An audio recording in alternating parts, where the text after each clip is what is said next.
My name is Dorothy Pierce, and I'm the president of the Concerned DeSoto Citizens Group. This forum is co-hosted by Concerned DeSoto Citizens and the DeSoto Area Chamber of Commerce. And our hope is for you to learn more about the candidates and their views so you can be an informed voter when you go to make your selection. I'd like to acknowledge any members of the DeSoto Area Chamber who are in attendance this evening. Any of you here? But thank you so much. Okay. Please carry the vision. Okay. And next I'd like to introduce our moderators. Somebody else? Okay, well thank you so much for coming and being a part of this. We really appreciate it. And so now I'm going to introduce our moderators to you. We have two moderators who will be assisting with us tonight, and which is Judge Sandra Street. And our student moderator is Aviva Moncrief. The Honorable Sandra M. Street is a judge for the 256th District Court in Dallas, Texas. She was elected to the bench on November 8, 2022. Prior to her election, Ms. Street was an attorney at the Moncrief Law Firm and also spent time as an assistant district attorney for the Dallas County District Attorney's Office. Ms. Street earned a bachelor's degree from Wiley College in 1993 and completed a JD, Juris Doctorate at St. Mary's University School of Law in 1999. Judge Street is a longtime resident of DeSoto and served his community in many capacities. She was previously on the Board of Trustees for the DeSoto Independent School District and has been involved with Girl Scouts, Delta Sigma Theta Sorority, and the Dallas NAACP. Please help us in welcoming Judge Sandra Street. And next we have our student moderator. Welcome Ms. Aviva Moncrief. Aviva is the 2024 senior class president of DeSoto High School. Yes. Additionally, she served as a drum major for the award-winning DeSoto High School Eagles. Eagle Band. A member of the National Honor Society, Aviva also serves her community by volunteering at the DeSoto Library. She serves as a junior poll worker and with Dallas County Election Department. And she's passionate about encouraging young people to vote. Aviva is a junior master gardener. She does a whole lot of things, doesn't she? Okay, that's very good. And works at a local plant nursery. Aviva is ranked in the top 5 students of her graduating class and recently earned the H3SP full ride scholarship to Howard University.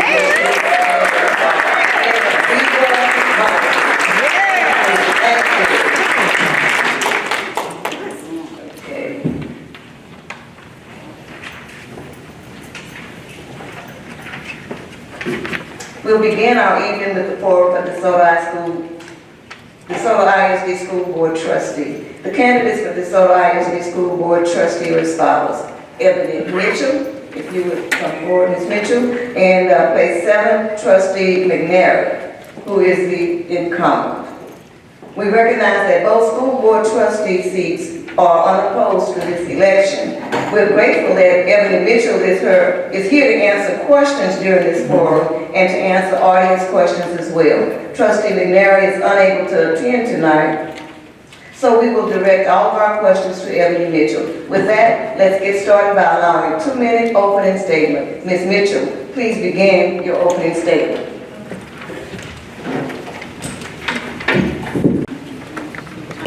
I currently reside in Glen Heights and have resided in Glen Heights for about 22 years now. I work for the city of Dallas. I bring a wealth of knowledge as it relates to budget, finance, bond initiatives. I'm an advocate for our scholars. I have 2 sons. My oldest son is a senior that will be attending Purdue. He'll actually be leaving May 31st to attend Purdue on a full scholarship. And I have a baby boy at DeSoto High School in the early college program. I'm happy to be here. I'm happy to answer any questions so that you can get to know me, and I definitely want to get to know you all. So thank you for having me this evening.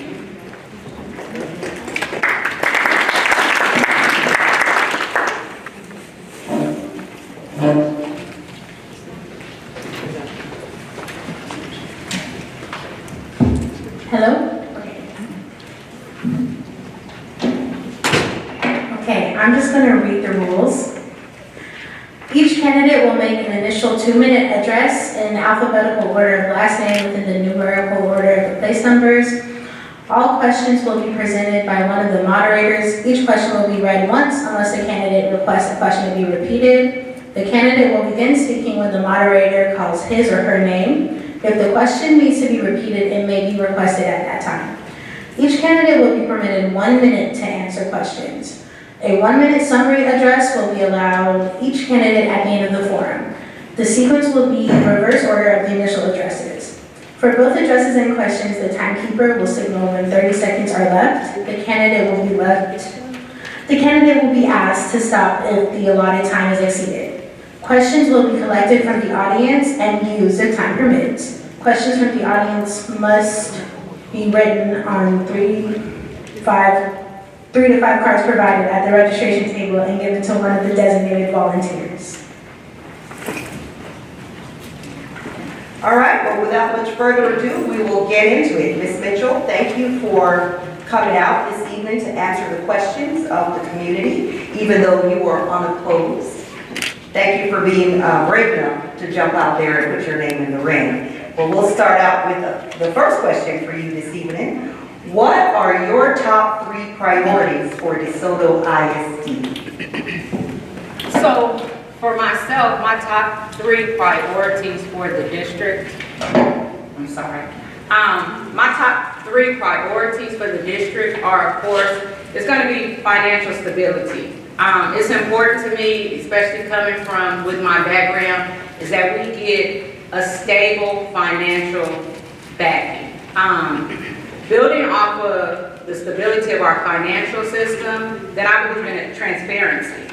I think that you have to say, we have to put it out there. What is the current condition of the district? We have to rip the Band-Aid off, let everyone see where we are, and then begin that healing process, which I think the district is doing now. Current trustees are doing an awesome job, but we have to be transparent. And then my last point is accountability. We have the finances in order. I plan that we'll be transparent, and then we need to hold everyone accountable. And when I speak of accountability, I mean our teachers, our administrators, our staff, our community. Everyone has to be held accountable to make sure that we continue to move in the right direction. Welcome. Okay. Our second question for you, Ms. Mitchell, are what do you feel the requirements are for successful school boards? I think the requirements for a successful school board, I think one, you have to understand what is your role on a school board, and as a trustee, what are we being charged with? And I think that our responsibility is governance. To identify and define what are the policies to govern our district. That's our primary responsibility. I think our second responsibility, again, is to hold those accountable based on the policies that have been established, that the mechanisms are in place to evaluate and reevaluate what's working and what's not working. Refine those things as needed at the appropriate time. And I think the last thing that the district has to do as our primary responsibility is also make sure that we're communicating and that we're accessible, not just to our superintendent and to our fellow trustees, but also to the community, to our scholars that are at the school. We can't be in the weeds because, again, our job is governance, but we also have to be, but yet we have to be aware of what are the concerns of our community, of our parents, and of our scholars. So I think that's our primary responsibility.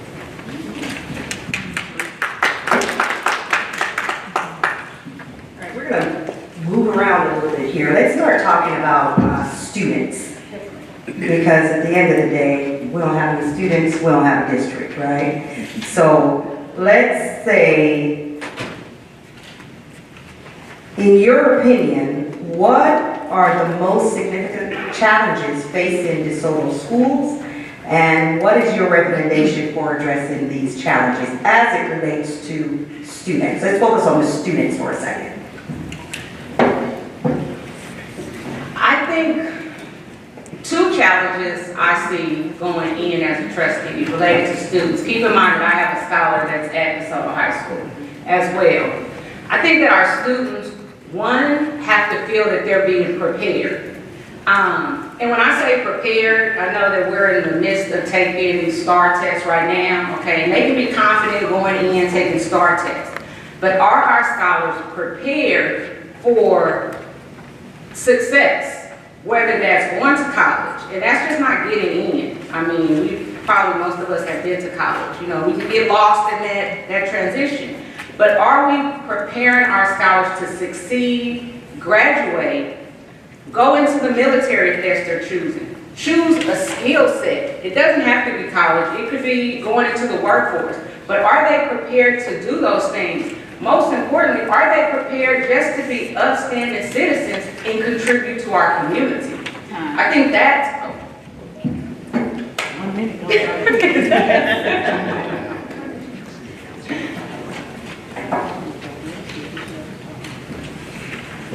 Okay, to continue our discussion of students, that's the wrong one.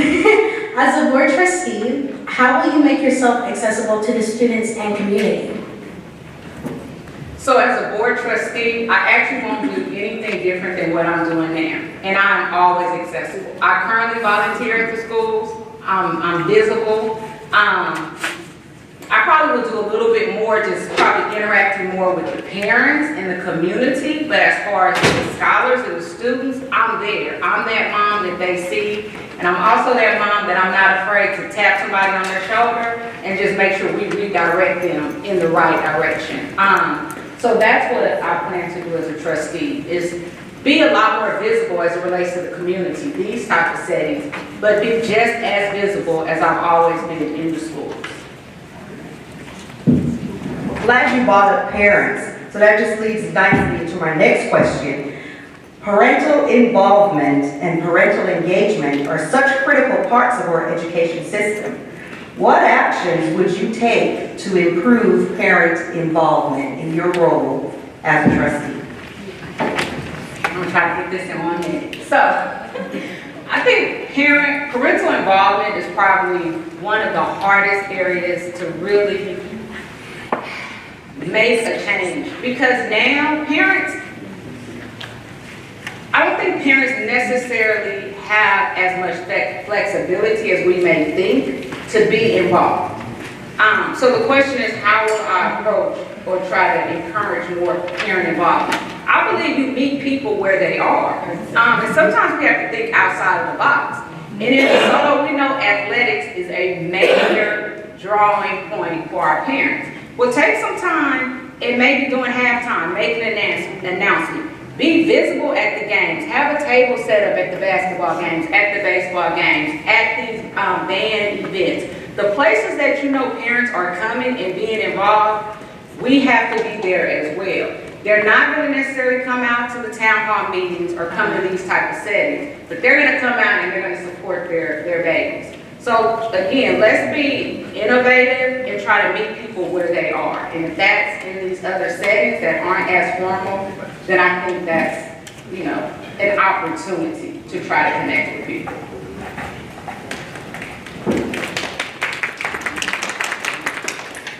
So you mentioned earlier that you volunteer at the schools. What volunteer work have you done in the DeSoto schools in the last year? And please be specific. Yes, ma'am. So, I was actually an executive board member with the PTSA for DeSoto High School. I also volunteered by going up to the high school, just walking the halls, working with moms on a mission, helping, just direct kids to the classes, just being another adult present, because that's what our teachers are needing, someone to help just encourage our kids to keep moving, going to class, pull up their pants, take the headphones off. So that's how I volunteered, is by being in the school and being present. Thank you. All right, so we know that school funding is a critical issue facing our legislatures and school leadership. If you had to make significant cuts to programs and services, where would you start, just based on your limited knowledge of being on the outside looking in? Just give us an idea of what you think. So realistically, I can't really say where I would cut because I would have to really look at the budget. I would have to see what those allocations are, what has been impacted in the past when I'm looking at the budget, what rolls into those object codes. So it would take a lot more investigation on my part before I could recommend any cuts, honestly. But that's definitely an area that I'm definitely interested in because that's my background, is looking into the budget.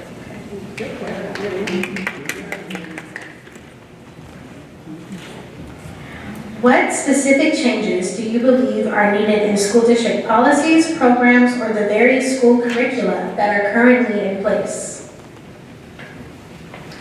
So right now, I can't say that I can speak to any specific changes that need to be made. I do know that there's areas that I have questions about. Again, I believe that our scholars have to feel safe. What are the policies surrounding the safety of our scholars? Because if my son doesn't feel safe, then he's not going to do well in the setting. What's the policy related to how he's measured and held accountable for his work that he's submitting and getting that feedback? Those are areas that I would want to dive into more as a board to understand how we're setting our measures and how we're really evaluating those things. Thank you. With that,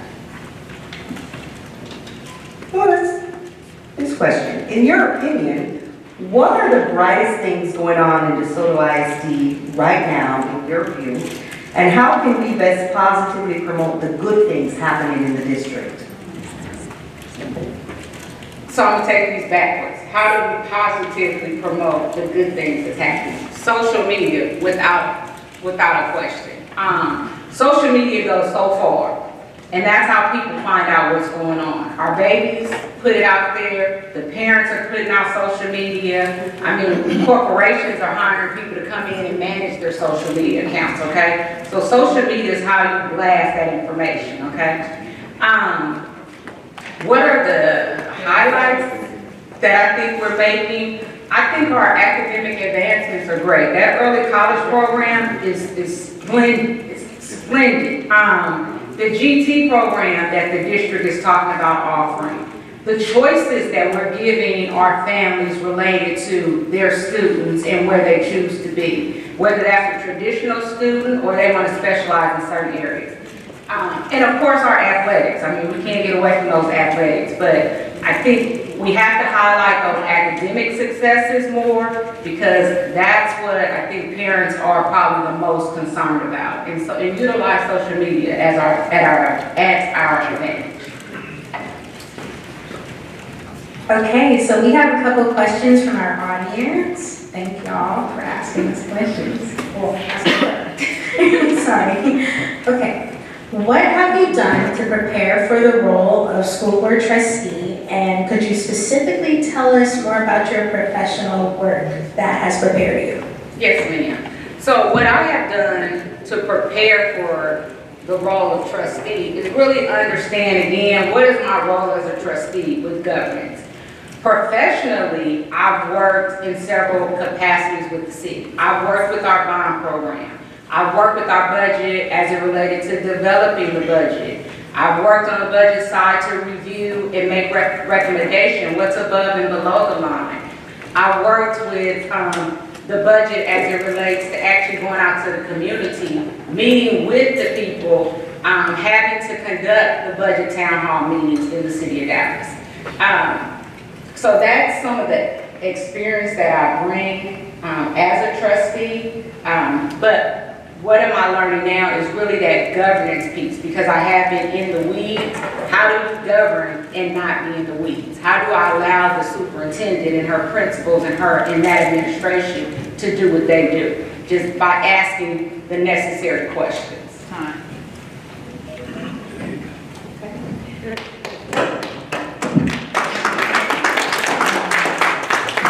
All right, thank you for that answer. What steps would you take, this is another question from the audience, to ensure that DeSoto ISD retains quality educators to the extent, in your limited role as a school board trustee, because you've been talking a lot about staying out of the weeds, and we understand that role. So what steps would you take in your role to ensure that the district retains quality educators? I think the first step that has to be taken is first you have to evaluate the budget. I mean, you have to see where is the money and what can you allocate to make sure that you hire and you retain those qualified teachers, because everyone wants to be paid. I know I go to work every day, and every 2 weeks I expect the city of Dallas to have a deposit in my account and to compensate me based on the knowledge and the skill set that I bring to the table. But without that budget being there, then that can't be done. We can offer people flex days, but you still want to get paid. So that would be my first thing, is I would truly get in there, evaluate the budget, and see what is allocated so that we can, again, retain and recruit those qualified teachers. All right. Yes. All right, here's another question from the audience. This is similar to the one you just answered, but it's got an added question. So how would you better help manage the budget and working environment to recruit and retain the best of the educators and teachers? So speak more about that recruitment process, because we've already talked about retaining. So as a trustee and in governance, I don't think our role is necessarily to do the recruiting. We establish the budget to make sure that the resources are there, but I think as a trustee, that is what I will be charged with and our team to be charged with, is to make sure that we have the resources. We have the team in place that can do the recruiting. We have the support in place to support the teachers once they're retained and recruited, because you bring teachers in, you have to make sure that they have the resources in order to be successful in doing their job. In order to give you everything that you need in the classroom, if they don't have our support as a community and as a board, then they're not going to do the best that they can do to prepare you. I hope that answered your question. All right. So, final question. In your role as trustee, you understand that your role is to, we're going to support the superintendent. However, are you prepared to do the difficult tasks of holding the superintendent accountable when you don't believe that things are going in the right direction? Absolutely. I believe that, again, with accountability, how do you help hold people accountable? You have measurable tasks, right? You have something that you can measure someone on, and you provide feedback, regular feedback. So, and I'm not shy at all, okay? So, not at all, but I do believe that you give people goals, you set goals, and you make sure that both parties understand what those goals are, and what are those things that we're going to be measuring. And provide that feedback and give people the opportunity. I'm sorry, my council member just walked in that I used to work with. But you give people the opportunity to address any concerns that you have so that they can be successful as well. And if they're not able to perform, then yes, you have that difficult conversation. Is this the right fit in the right place for all people involved? Okay. Okay, this is actually the final question, sorry. So this is for me. My question would be, because I can tell you, I come home every day and I'm like, Mom, Dad, list of issues. I can't stand this about school right now. What are some things that your sons tell you that you think you could kind of help to work, alleviate, or solve if and when you become a trustee? Okay, so you would have to understand my sons. So So I have one that's similar to you, that is, Mom, I can't, this is just too much for me. And another one that is gone, he likes the world of DeSoto. So when I say the world of DeSoto, what are some of the challenges that I've heard students, that I've seen myself? Again, it is that small percentage that causes a distraction, okay? But how do we address that? When you have teachers that have a classroom full of students, that's where the community, that's where Ebony, as a mom, in that hallway, can tap that student on their shoulder, and I'm another voice, and I'm another face, to say, hey, young man, just stop talking. I need you to go to class. I need you not to be a disruption, okay? Because some people want to learn. This is not social hours, okay? And that's, I think, how you address those concerns that I hear coming from my boys as well, is it's that small percentage that's the distraction. Well, thank you, everybody. Thank you all for being so engaged. That concludes your questions for school board trustee-elect. At this time, we're going to call up the city council candidates for a city council member.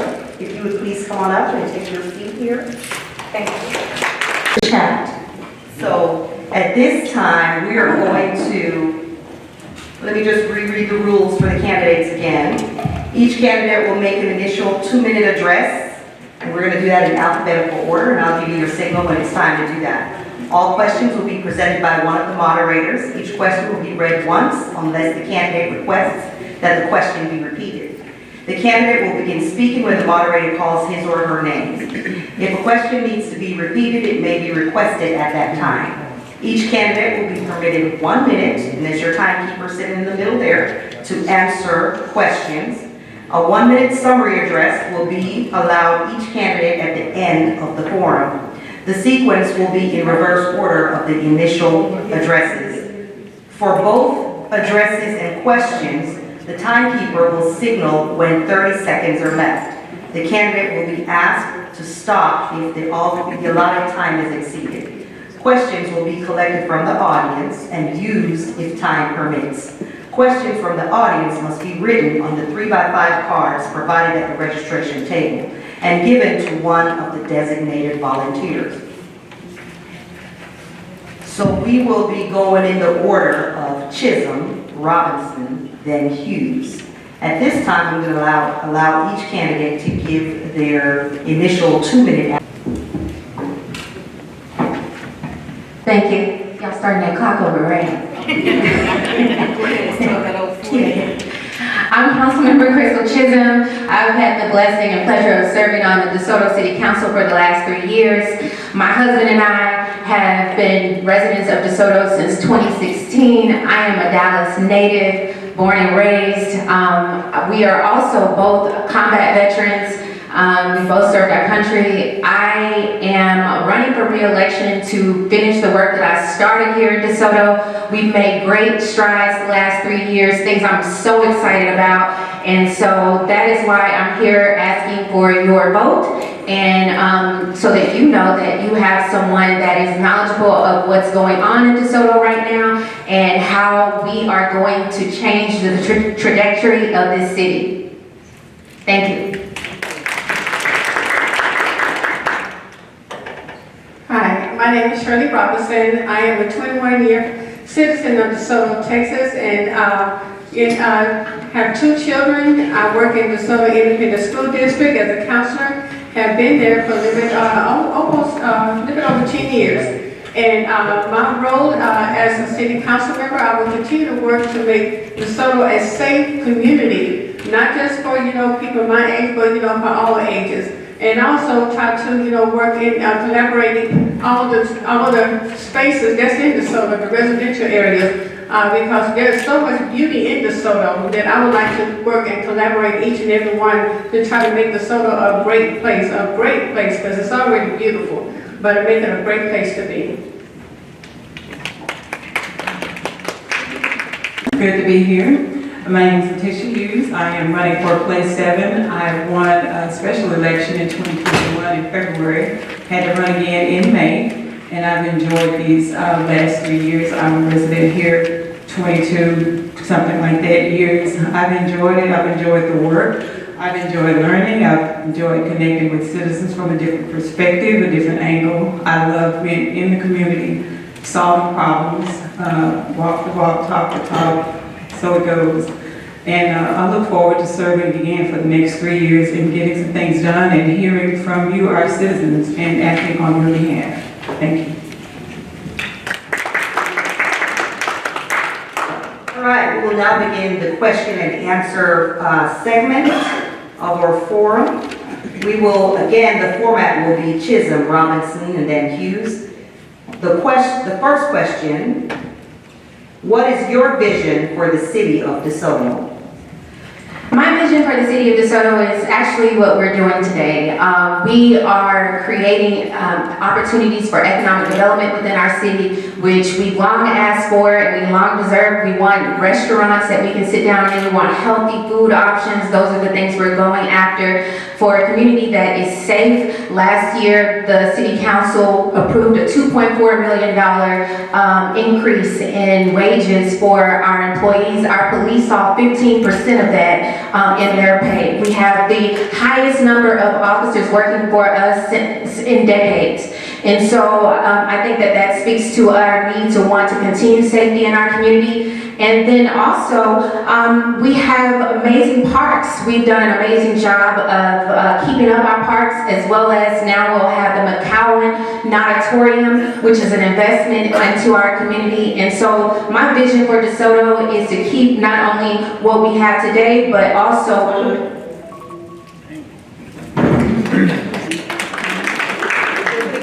Pick up with Ms. Robinson. Same question, what is your vision for the city of DeSoto? My vision of DeSoto, Texas is to, I love the, idea of the economic growth and the new businesses that are coming into DeSoto, but what I would really would like to see is more activities for our younger students, our teenagers, or the young adults.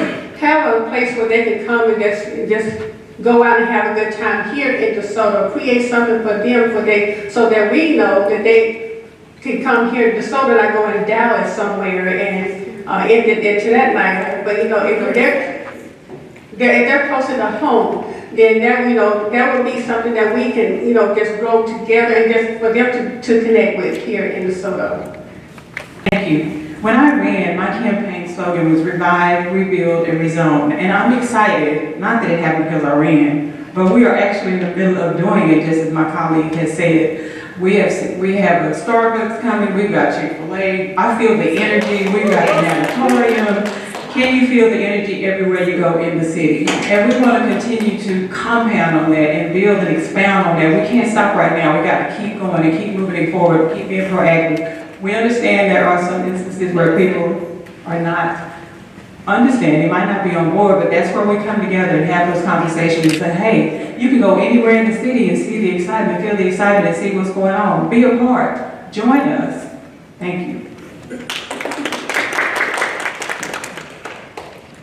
Thank you. So we're going to switch up the order. We're going to go Ms. Robinson, Ms. Chisholm, and then Ms. Hughes.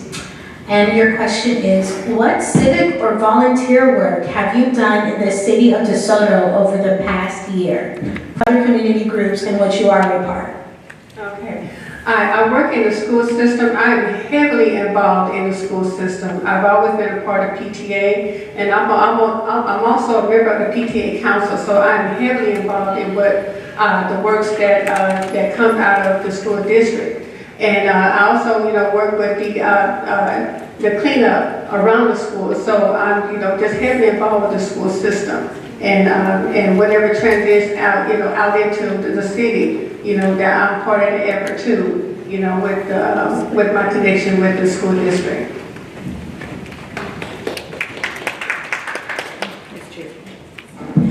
Well, I serve on the DeSoto City Council. I think that counts for a civic activity. All right. I'm also the council's liaison for our Veteran Affairs Committee. I'm also the council's liaison for our Police Advisory Committee, Citizens Committee. I'm also the council's liaison for our DeSoto Rotary. I also am a board of director for our Leadership Southwest. I also am on North Central Texas COG Emergency Planning Preparedness Council, and I represent the city of DeSoto and all cities 50,000 and 70, between 50 and 70,000. Not only that, what else? I also help with the trash pickup. Dining and dialogue. Oh, dining and dialogue as well, thank you. Is my time up?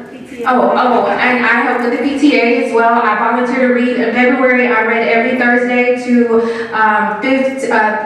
second to fifth graders at Copper Hill, and I'm often up there. I spend my time helping up there as well.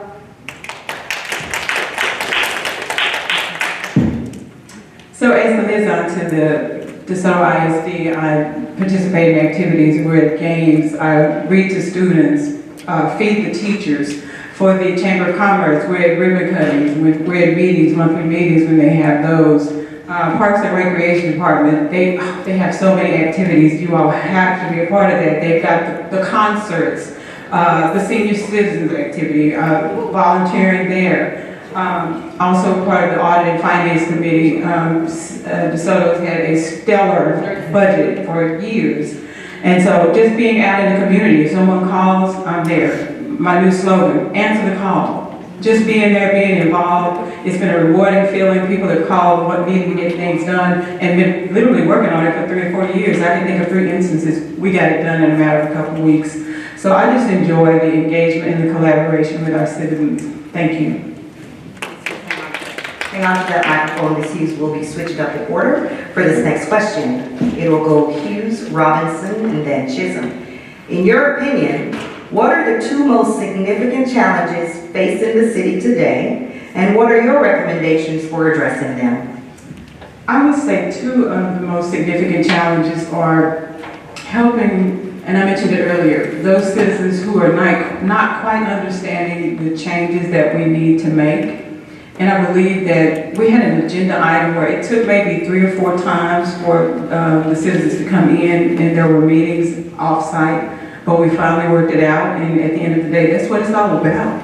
You know, getting it together, working together, reaching a happy medium, getting to a resolve. And the other part of the question? And what would you do to address that? To continue to have the collaboration, to continue to come together. I don't care how many meetings we have to have. We just had to table a situation last week because we need to bring people in so that they can have a better understanding. Communication is everything. I don't care what the relationship is. Communication is everything. We need to get to a point until it's ABC and everybody understands it. At least the majority. Thank you. All right, now for you, Ms. Robinson, same question. In your opinion, what are the 2 most significant challenges facing the city today, and what are your recommendations for addressing them? The 2 challenges that I see is one is the police department. I really think that the police department could, do more with culture, learning more about cultural diversity, and relating to citizens from my perspective. And and if I'm elected, I will work with the city manager and with the council to see, about providing that type of training, that there's no biases. And the second one would be code enforcement. I would love to, work with code enforcement on keeping DeSoto beautiful, because there are a lot of areas that, that are not seen, that can really impact the community, and the character takes away the community and the character, and, and just making sure that we want to keep DeSoto going in the right direction, keeping it beautiful. All right. And for you, Ms. Chisholm. Thank you. I think one of our challenges that we have before us right now that we're working through is the hiring of a new city manager. I think that's vital with any community. That's the CEO of our city. And so making sure that we have a strong leader in place in our organization to keep things running, but not only keep it running, move us to the next level. And so my plan is to be a vocal voice in the decision-making of our next city manager and making sure that we hire someone strong, someone that loves Black people, someone that loves living in the south of Dallas, and someone that is eager to move the city to the next level and has experienced that. The second one is the budget. 80% of our revenue is related to property tax. I think we have an opportunity to diversify our budget revenue, especially as we continue to move forward in this city, because property taxes appraisals are raising, and the state is putting caps on how much the city can hold from a revenue perspective. Doesn't mean we have a shortfall, but we have an opportunity to diversify our revenue. Time.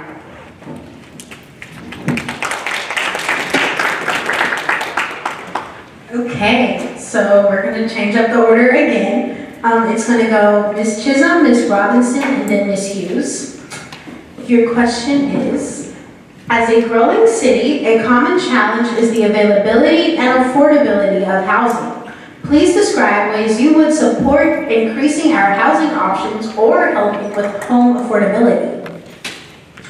Well, the great thing is that the city has done and completed a comp land study, which was definitely desperately needed to identify areas within our city that makes sense for density and expanding our housing stock. We've had an in-depth conversation of what that looks like. I believe in diversity. Before I moved to DeSoto, my husband and I lived in apartments. I grew up in apartments. I think that we have an opportunity to diversify our housing stock, because there's no such thing as a first-time home buyer home. What does that look like? Townhomes. How do we create that? How do we create smaller lot housing for seniors who want to remain in DeSoto but don't want big homes? I'm all for that, and those are conversations we're having today.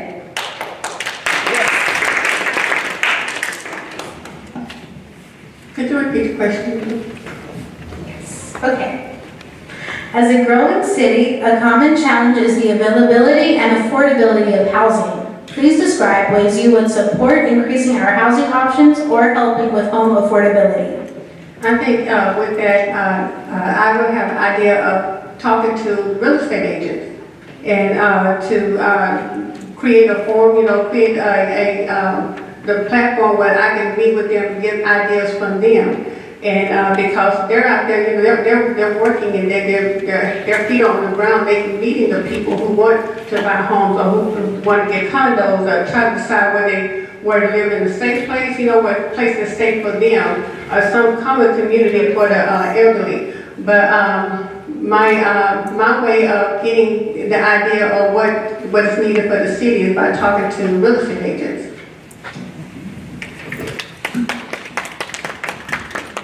Can I have an hour to answer this question? I feel like we should get more of the community engaged with developers, because when you say being able to afford, there's a stigma that comes with that word. And until you start changing the mindset and the way people think and feel and read the message, we won't get very far. But I think to open up the avenues to be able to bring in housing that we all know we need, we're going to have to start talking to those developers that's going to help get what we want in as far as in housing, whether it be townhomes, houses, single family, duplexes, whatever the case may be. We have to get more people involved who will be willing to say, let's structure it like this, let's work it like this, so that we can all more of us can be happy, versus shutting down some of what we know should be affordable, attainable homes. Thank you.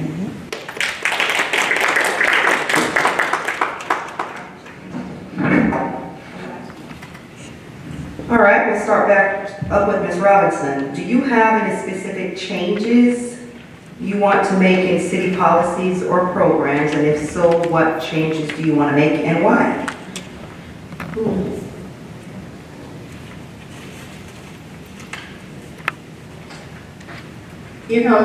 Really not knowing a whole lot about the policy, but what I would like to see is I like to see the parks, where I live, Kiva Park is deteriorating. I would like to see, people work with fidelity, and want to, just make me feel like I'm important in the city of DeSoto. This feeling like that I'm valuable. So, but the changes I would like to see is, just people just really collaborating effectively and just hearing the voices of the people. Councilwoman Chisholm, same question. Do you have any specific changes you want to make in city policies and or programs, and if so, what would those be? Well, I've been big on transparency. One of the policies that I have that has gone before the council in the last year is around financial transparency. I believe that we shouldn't have to do open records requests for many of the things that we want, and the comptroller actually has a program that he calls the 5-star program, where cities show visibility on procurement, on economic development 360 agreements, on pensions, on obligation debt. I think the city of DeSoto, we do all that. We have one of those stars. I think we can go out for the other 4. In addition to that, I have a policy coming before the council around safety cameras for our businesses. I think that if we can find a way, whether it's through a grant process or something, helping them so it's not a burden, but creating a partnership so that if there is a crime committed, that we can solve it. We have to get creative with how do we deter crime away from our city as well. I also...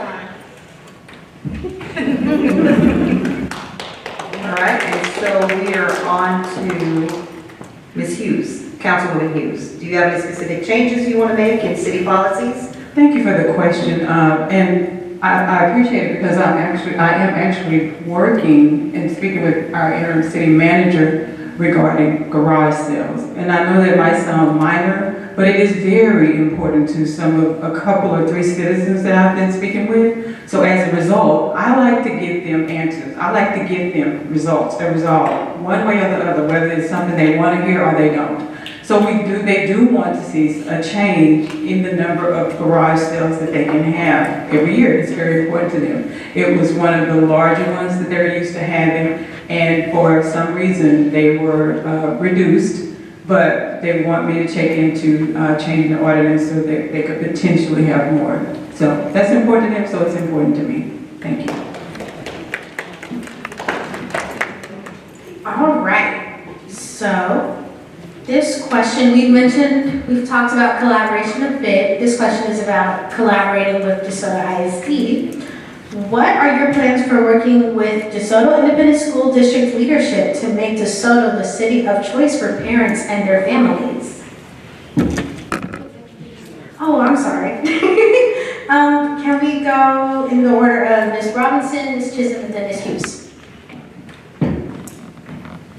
As an employee of the DeSoto Independent School District, I see the need of giving students something positive to do after school.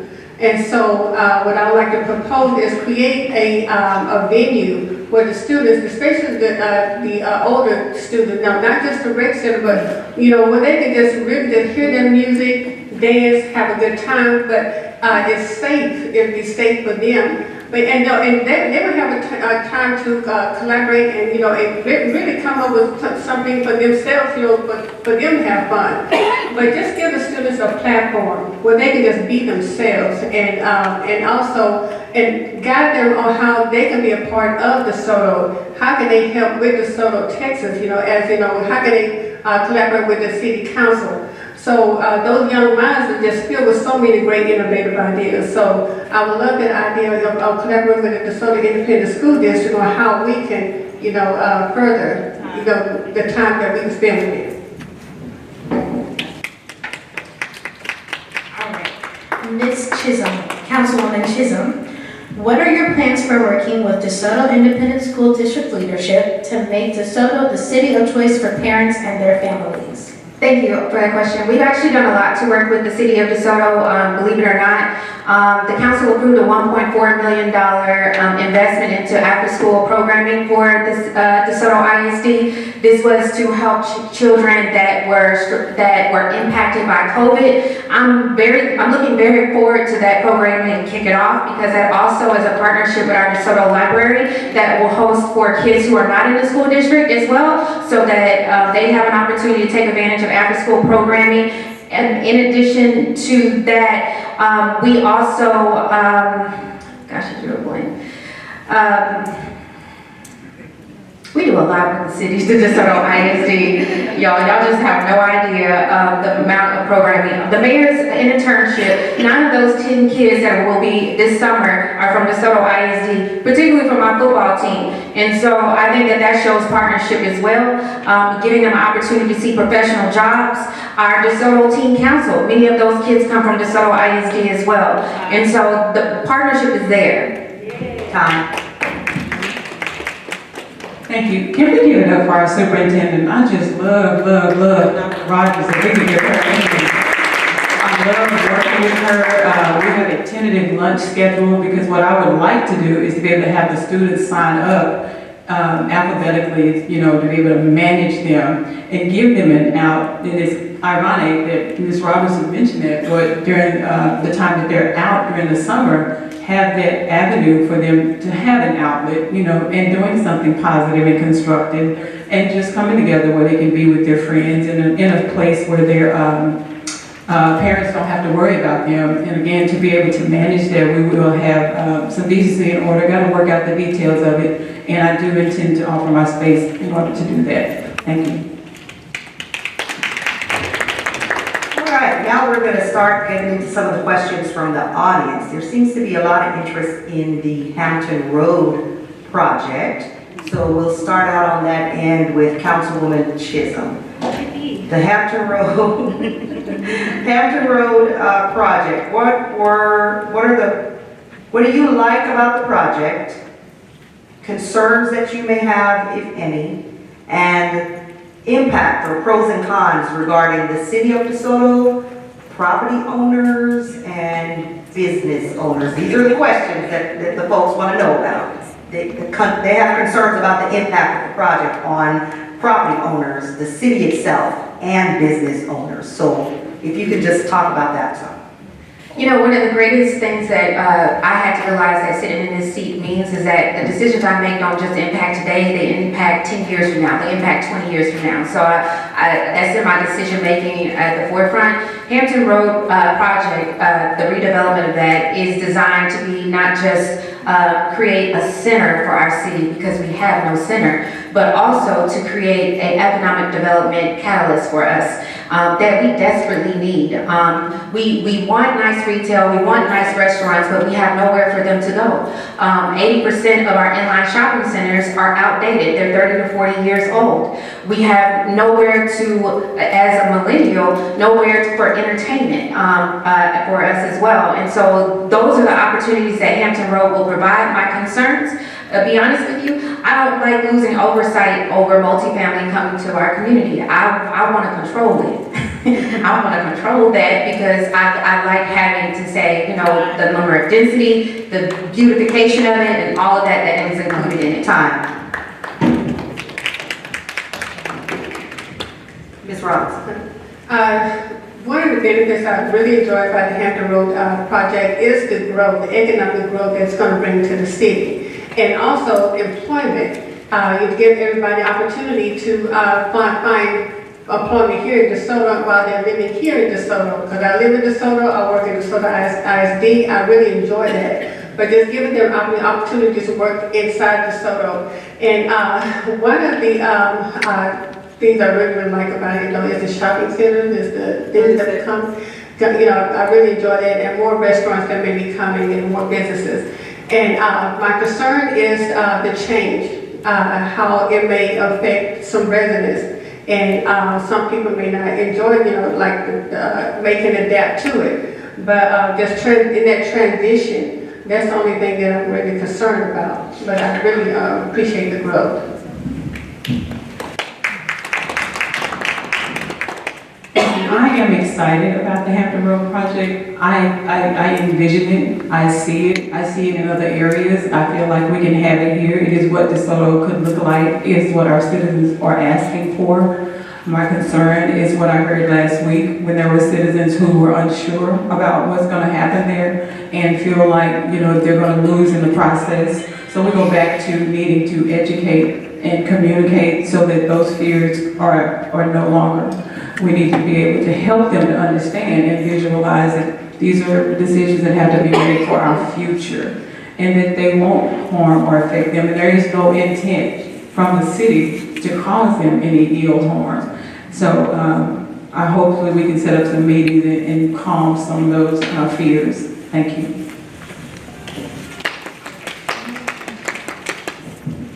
Okay, Ms. Robinson, you have a couple questions that are, asking about you specifically, so I'm gonna try and merge them all into one. So those of you who asked them, don't judge me, please. I'm trying. Okay. So we have a couple questions kind of just asking about how your experience at DeSoto ISD, how that is prepared you and how you hope it will translate into being on city council, and also what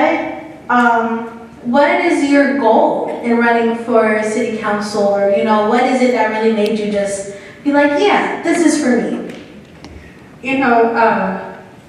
I guess I'm going to try to answer that question that you just asked some people. We have a declining school district. We're losing students. And we have an amazing city. We have amazing educators, but we're losing our students. So I want to work with the council to see what we can do to maintain our education here, the DeSoto Independent School District integrity, and what it really stands for, because we have an amazing school. And my role as a counselor, now I wasn't always a counselor. I worked for the Texas State Comptroller's Office. I was an accountant there. I worked for Methodist Hospital. I was an accountant for more than 20 years. And before I decided to become an educator. So my role is to really to build a better culture, in DeSoto. And any efforts I can, with working with the Hampton Road project, the new aquatic. Oh, thank you. Okay, so to our two current council members, Councilwoman Chisholm and Councilwoman Hughes, can you tell us about an accomplishment that you personally spearheaded while serving on council? And can we start with Councilwoman Hughes and then Councilwoman Chisholm? A personal, what was that? I'm sorry. Tell us about an accomplishment that you personally spearheaded while serving on council. That's a good question.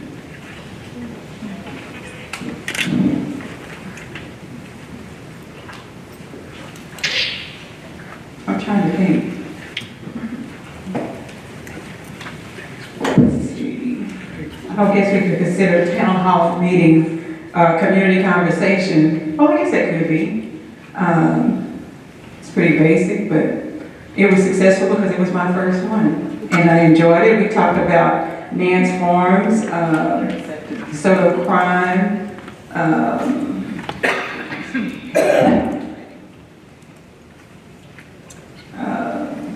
the Pleasant Run Road expansion, and the CDBG action plan.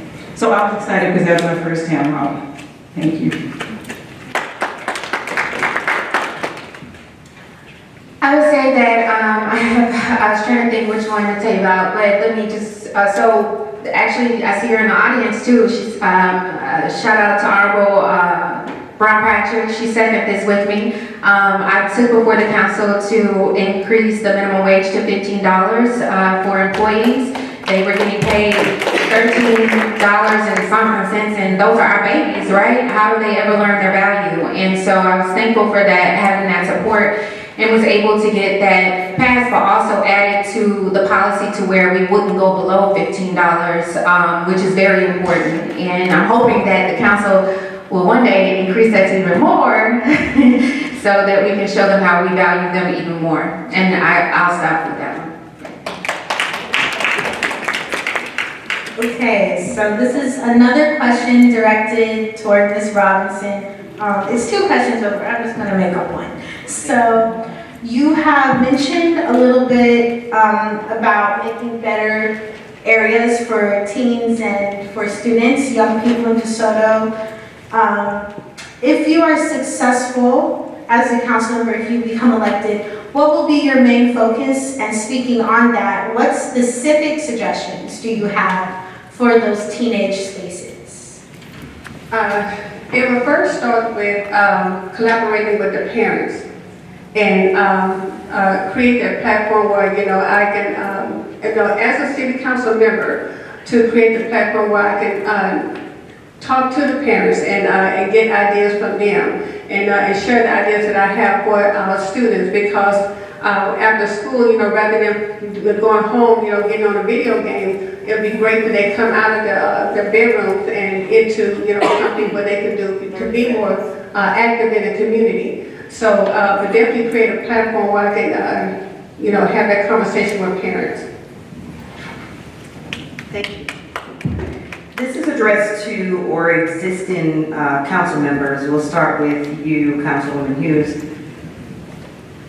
To the extent that you can, please explain our current budget process and plans towards addressing budget shortfalls the city council may be experiencing.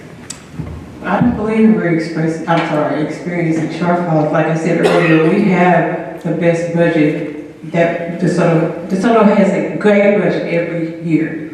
The process, we have a great finance team. They do an incredible job. When they come and they make presentations to us, we are diligent. Actually, we get the information before they make the presentation and we're able to review it. But, everything is intact. They're communicable. If we have questions, I just think that they do such an incredible job. They really make our job easy. I don't feel like there's a shortfall. Of course, there's always room for improvement, but I would say a shortfall is extreme. Thank you. I will echo my colleague. We don't have a shortfall. In the simplest form, I can tell you we make too much money to keep. And that's according to the state of what we can keep. We, on average, pull in 11% of revenue every year. We can only keep 3.5% of that revenue, and we have to give the rest over to the county and state. What does that mean for us, especially a city that hasn't increased the tax rate in over 13 years? Matter of fact, we dropped the tax rate by a penny in 2023. And so when you look at that and looking at 80% of our revenue comes from property tax, we need to diversify our money. And so that doesn't mean that that's a shortfall. That means that we need to get creative and we need to look at ways to increase our sales tax to take so that we don't have to put the burden on homeowners and property taxpayers. So we don't have to increase the tax rate. And we're looking at not just a year out structure. In our last retreat, we talked about how do we plan for the next 5 years, because the truth of the matter is if we don't want to increase the tax rate at any time soon, we're going to have to look at it further out in the future. We're going to start, thank you, Councilwoman Chisholm. We're going to start down on the end there. This question is from a real progressive creative thinker. I like it. All right, so the question is, with housing becoming less affordable, would you consider allowing homeowners on certain size lots to build tiny homes on their property to help generations of family members to stay together? To the extent that you understand any zonings and ordinances that we have in existence right now. For tiny homes, I can see a community of that. I really can. I can see a community, and I can envision it being something that's that's comfortable for and affordable. And that's really the key, making home ownership affordable. And so I'm not against tiny homes in areas, but I think it would be a great addition to the city because we want to welcome people, any way they can, but just to keep the summer beautiful. Councilwoman Chisholm. Thank you. Could you repeat the question again, please? Okay, so the question is, would you allow homeowners on a certain size lot to build tiny homes or extra additions to the property to help generations of families stay together? Thank you for that question. I believe we will be talking about accessory buildings on property. And from a council's perspective, I don't know if many are aware, but in this past legislation session, there was preemptive bill passed that kind of limits the city council on making decisions regarding things like that. Accessory buildings, if I'm almost certain, is one of those. And so from that perspective, it would have to be, something that we talk about at the state level changing, so that to allow something like that. Not that I would be against it, but I don't think that the city council has the power to give empowerment to multiple accessories. And if we do, then I think it's a conversation that we should bring the community to the table for, to understand how does that impact the continuity of their community, because I think that's also important in them having a voice in that. Thank you. As a Texas realtor, I have to tell you that we do promote property rights for homeowners. So I would say that I would support it, but I would also say we would like to have that communication, just in case we have citizens who don't support it. Again, I have to reiterate, it's what we go, when we go to Austin, and on behalf of Texas Realtors, we are telling them we want property rights, so we want the homeowners to be able to have that right. Thank you.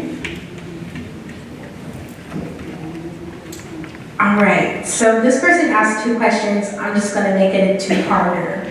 So the first question is, are there economic plans to expand retail development to DeSoto? And a question about healthy food options, how they're coming soon. Is there any information that can be provided on what those options are and when we can get them? Oh, okay. We're going to start with Councilwoman Hughes and then just go back. We're trying. We want, if we can have them tomorrow, I promise you, it's all about, we have one of the best economic development directors and his staff. They are doing an amazing job. They're traveling, they're educating themselves. Just let's give them a hand, please. They're doing some amazing work, and they're doing everything they can to help us get those businesses here that we seek. So I see it happening sooner rather than later, but just please know that we are trying. Thank you. So our forefathers wanted a small bedroom community. Changing that doesn't happen overnight, right? What I learned in the last 3 years that is before 5 years ago, our city wasn't showing up to trade shows for restaurants and retail. That's very important because most businesses plan out their development at least 3 to 5 years ahead of time. I say that to say that yes, it is coming. It is a slow move, but some creative things that our economic development department has been working on is, I don't know if you've gone through the franchise sessions that they've had. They've had 4 now. A lot of the restaurants that we want that are healthy require franchisees. And so they're bringing to the table SBA loan, people who can sign up on loans. They're bringing experienced franchisees, some recent awardees, because the Saladas is coming to DeSoto too. But those things, hey, let's clap for it. That's something to be excited about. Those things are coming. They're just taking a little bit of time. This didn't happen overnight. It won't be solved overnight. Yes. Okay, I'm excited about knowing it's coming. Because right now my choice of healthy food is Chick-fil-A, so I'm really glad that it's coming. But as far as the opportunities, everything is coming, I'm looking forward to it. It's great to know. Thank you both Councilwoman Hughes and Councilwoman Chisholm for that. And so as a citizen, I really appreciate that. So as if I am elected, I would love to learn more about, the future of DeSoto. Thank you. Next question has to do with DeSoto's aging population is rising. What will you do to secure housing to secure nice housing in the manner to which our seniors are accustomed. Yes. Yes. You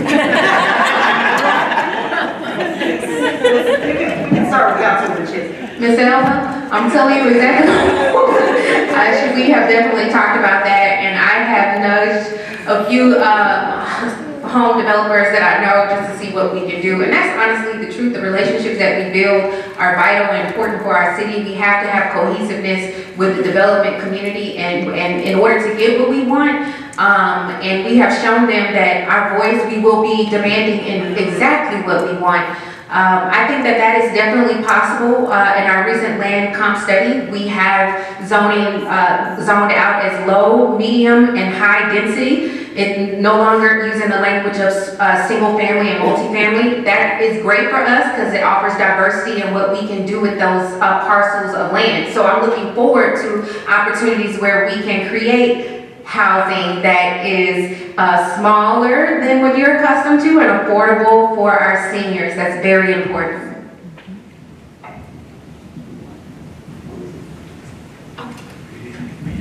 The first word that came to my mind is multi-generational.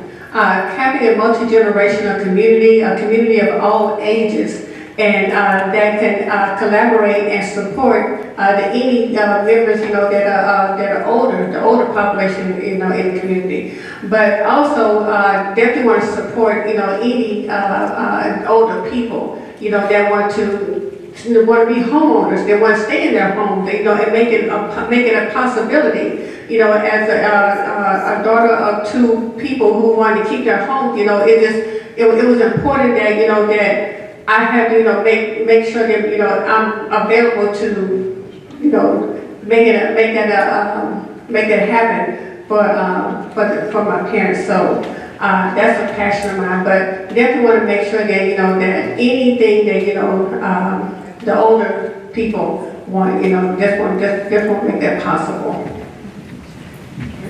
Councilwoman. Thank you. Again, I believe it's about meeting with developers. I happen to be meeting with one in the morning at 9 o'clock. I'm not telling them, I'm not saying what we do want, but I know what we don't want. And it's definitely to look out for the 55 and up. Hey, I'm in that category, I get it. So it's important, and we want to make sure that our seniors are taken care of. They're the jewels of our city. We want to hear them louder than anyone speaking, because we don't want them to ever feel like they're forgotten.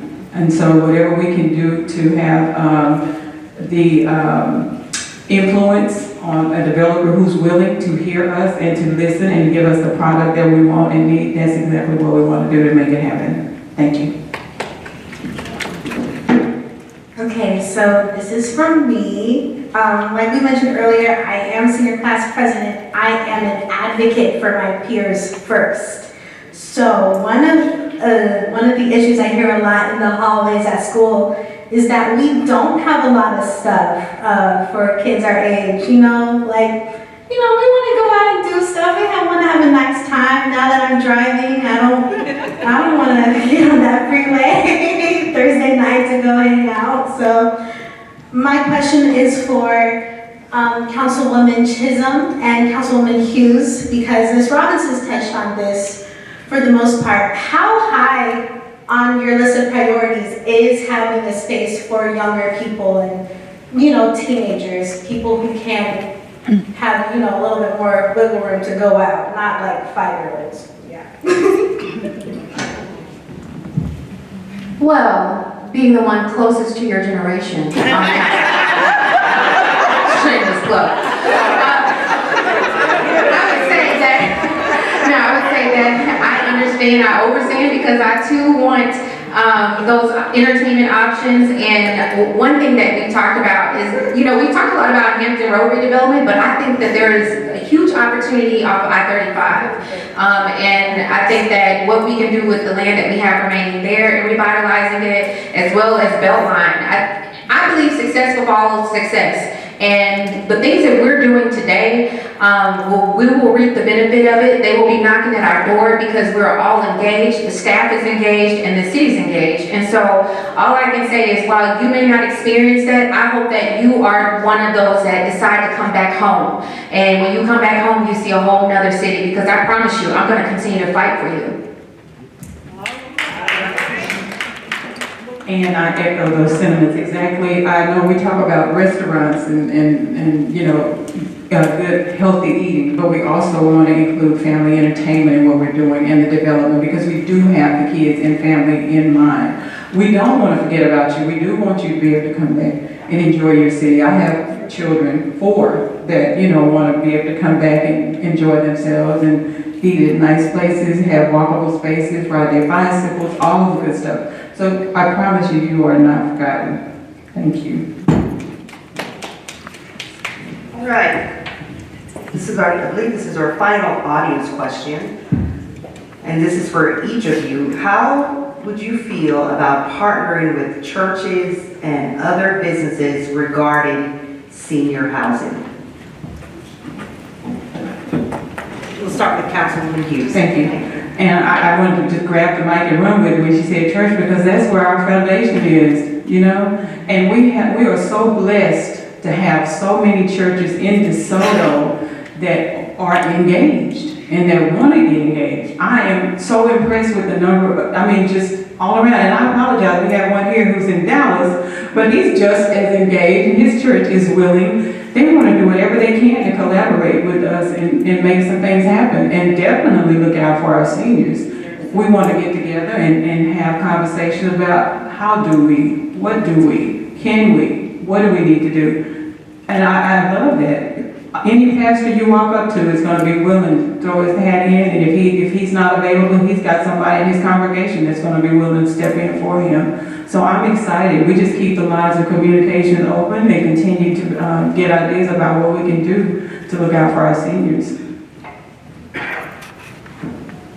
Actually, I was thinking about a project that's currently underway in Dallas that hasn't reached the public yet, but in the grand scheme of things, it is a church working with a developer that has land on their extensive amount of land on their property that they will be doing a multi-family situation on. And so I say that yes, it's possible. We have a lot of churches who, especially those with large acreage, where this is possible, and that partnership can happen. I do think it's possible. I see it for seniors, but it can be extended beyond that. It could be for veterans. It could be for those of the working class, our police officers, our teachers, offering an incentive for them to stay in the city of DeSoto. I think there are a number of options that we can do in bringing everyone to the table, and those who are willing. There is a church that I know of near my district that wants to do something with the land that they have on it, is eagerly seeking options for that right now. And so those things are possible for sure. Thank you. I am big on collaboration. I would love to, visit the churches, talk to the churches and, create that platform, where I can, just actually, talk to them, about the seniors, the elderly that's in their community and get some ideas from them. And because I believe that not putting them in a nursing home, and just making them forgotten about, but we don't want to do that. We want to make sure that, they are where they want to be, in a home, comfortable, and achieving, their lifetime goal of just being, healthy, happy, and safe. So just collaborating with the churches, working with the churches, and doing what I can to make sure that I can hear that, get their voices heard.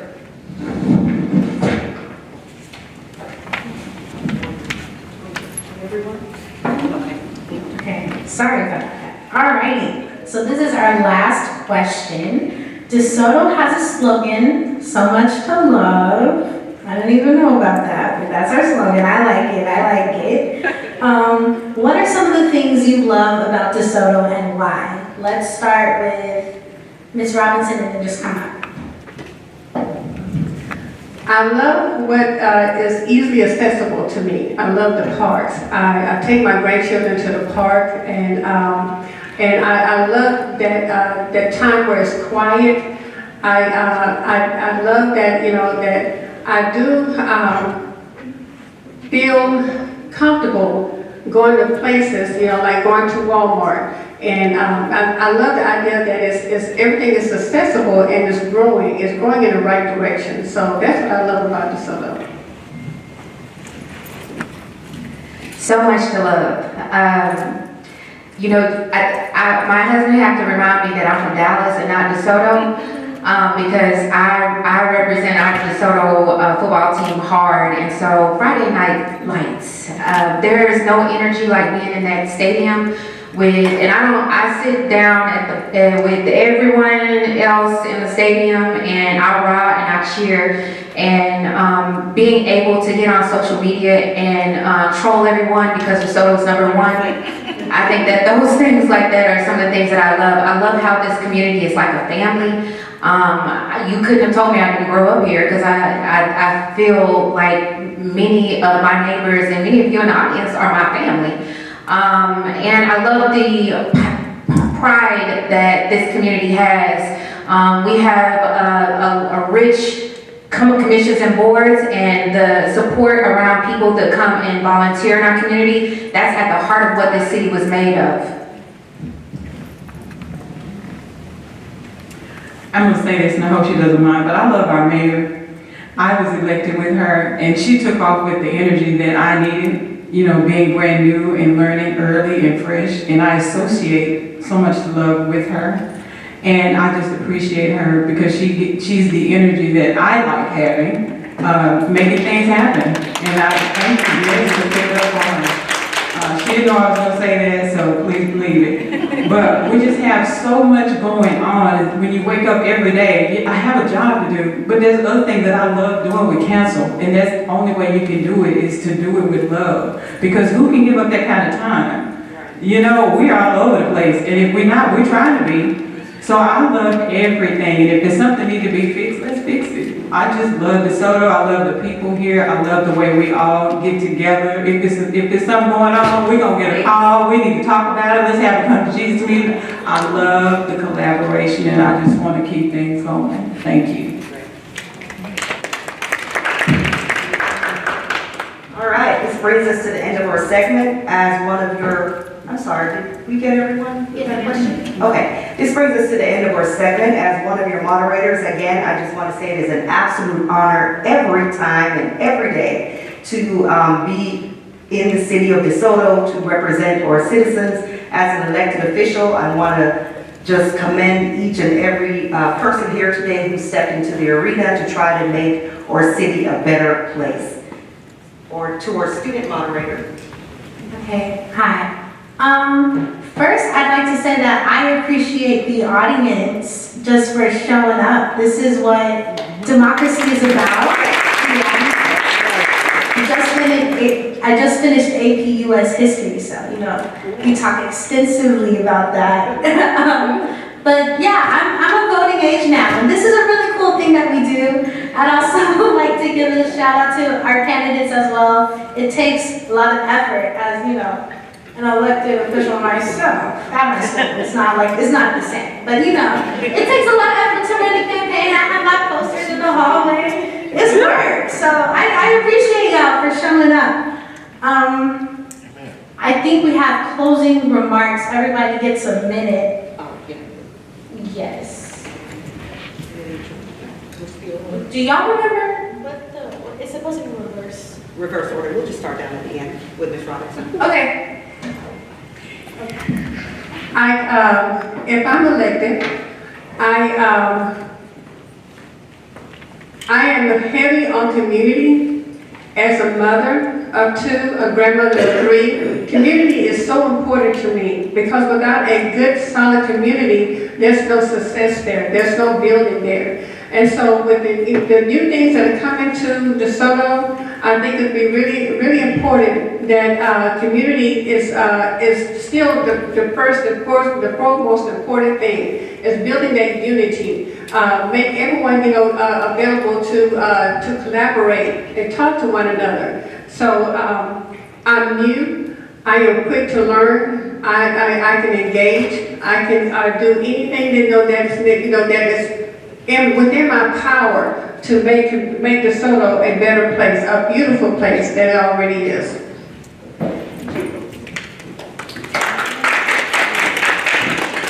I am Crystal Chisholm. I am running for re-election for place 6. I have worked very hard for the city of DeSoto, sacrificing many nights, many days, and many holidays to make sure that the residents here in DeSoto feel heard. I've hosted many community meetings. I stalked the community groups to make sure that you're getting right information and accurate information, and that's the same energy you're gonna get from me. I haven't missed one council meeting. What that means is that after this election, when I win, I am going to be ready day one. I won't have to be get ready. And so I am asking for your support. I am number 1 on the ballot. You can follow me on all social media channels, Crystal Chisholm. You can also look at my platform and on the website at crystalchisholm.com. I am available whenever you need me. Thank you. And I want to say thank you. I don't have an incumbent, but I don't take this seat lightly. I don't take it for granted. That's why I'm here. That's why I continue to be out there serving as if I did. I'm approachable. I don't, if there's not a question I'll shy away from. If I don't know, I promise you I'll try to find out what it is. I'm enjoying doing the work. I'm loving doing the work. And I thank you so much for the opportunity to sit in this seat again. Thank you. Now we'll turn it over to the Concerned DeSoto Citizens President, Madam President, Ms. Dorothy Pierce. Okay, I think we can give all of our candidates good information for giving us, and I'm sure you've all been educated a little bit to make better decisions when you go to the ballot. Few announcements to make before you leave. Thank you again, volunteers here. Early voting begins when, April 22nd through Tuesday, April 30th. For more information, you can see the city's website. You know, early voting will be at Disciple Central Community Church, 901 North Polk Street in DeSoto. And again, we thank you all for coming, but Concerned DeSoto Citizens, you know, I have to give a little picture of that too. We are a nonprofit organization established in 1989. And one of the main objectives that we have is to promote and encourage students to seek higher education. And we do this through awarding scholarships each year to students from DeSoto High School. In addition to that, we do fundraising so that we can have the monies to give scholarships to the students in DeSoto. You can also check our website, www.cdcdesoto.org, for more information about our organization. Our membership fees are just $60 a year, and it's for the entire family. And we try to keep members of DeSoto informed about what's going on in the city. So if you will, you can join us. We meet every second Saturday at 10 o'clock in the library annex room. So thank you for that, and thank you again, candidates and peoples, for coming out to our forum.